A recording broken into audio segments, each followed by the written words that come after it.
Hello દર્શક મિત્રો, મારી યુટ્યુબ ચેનલ સ્ટોરી સિઝનમાં તમારું હાર્દિક સ્વાગત છે. તો મિત્રો, આજે આપણે આ વિડીયોમાં સાંભળીશું એક બાળ વાર્તા. એક સમયે એક સુંદર જંગલ હતું. તે જંગલમાં કેટલીય જાતના પશુ પક્ષીઓ રહેતા હતા. તેમાં એક અનોખું પક્ષી રહેતું હતું. એ પક્ષીની ખાસિયત એ હતી કે તેનું શરીર તો એક જ હતું, પરંતુ એના બે માથા હતા. એક શરીર હોવા છતાં એના બંને માથા વચ્ચે એકતા અને સમજણનો અભાવ હતો. બંને એકબીજા પ્રત્યે ઈર્ષ્યા અને વેરભાવ રાખતા. સામાન્ય રીતે બધા જ જીવો મગજથી વિચારે છે અને મગજ તો માથામાં જ હોય છે. આ પક્ષીને બે માથા હતા, એટલે બે મગજ હોવાના. એક માથું પૂર્વ તરફ જવા વિચારતું તો બીજું પશ્ચિમ તરફ જવા વિચારતું. પરિણામે એક પગલું પૂર્વમાં પડે તો બીજું પશ્ચિમમાં, અને આખરે પક્ષી એની એ જ જગ્યાએ ઊભું રહી જાય. પરિણામ એ આવતું કે બંને માથા વચ્ચે કોઈ પણ વાતને લઈને ઝઘડો થઈ જતો. બંનેની વિચારધારા એકબીજા કરતાં સાવ જુદી જ હતી. આથી તેનું જીવન ખૂબ જ મુશ્કેલ થઈ ગયું હતું. એક દિવસ ભારુંડ પક્ષી ખોરાકની શોધમાં નદી કિનારે ફરતું હતું. ત્યાં જમીન પર એક સુંદર ફળ પડેલું દેખાયું. એક માથાએ ચાંચ મારીને એ ફળનો સ્વાદ લીધો. ફળ ખૂબ જ સ્વાદિષ્ટ હતું. વાહ, શું સ્વાદ છે! આવું મીઠું ફળ તો મેં મારા જીવનમાં ક્યારેય નથી ખાધું.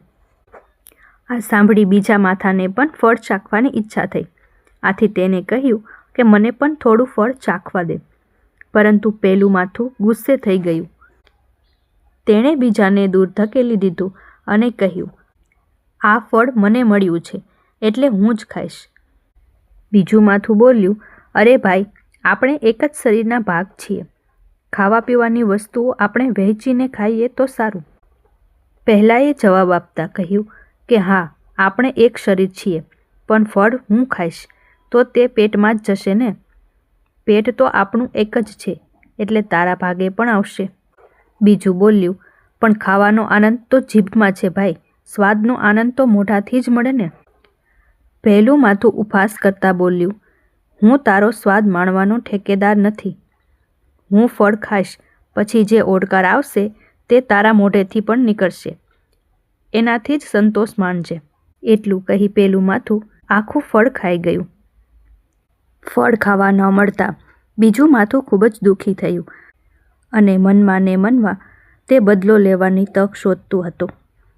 એક દિવસ ભારુંડ પક્ષી ફરી ખોરાકની શોધમાં ફરતું હતું. ત્યારે બીજા માથાની નજર એક ચમકદાર ફળ ઉપર પડી.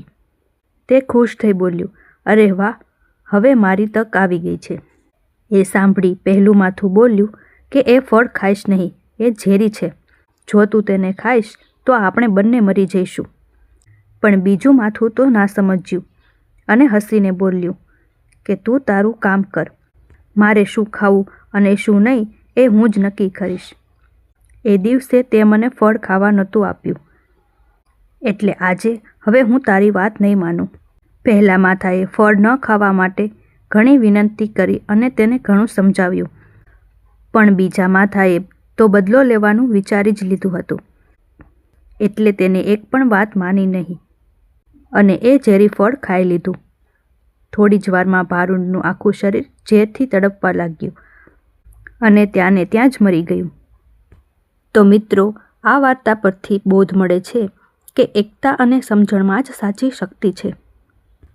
અંદરો અંદરની ફૂટ અને અહંકાર સદાય વિનાશ તરફ લઈ જાય છે.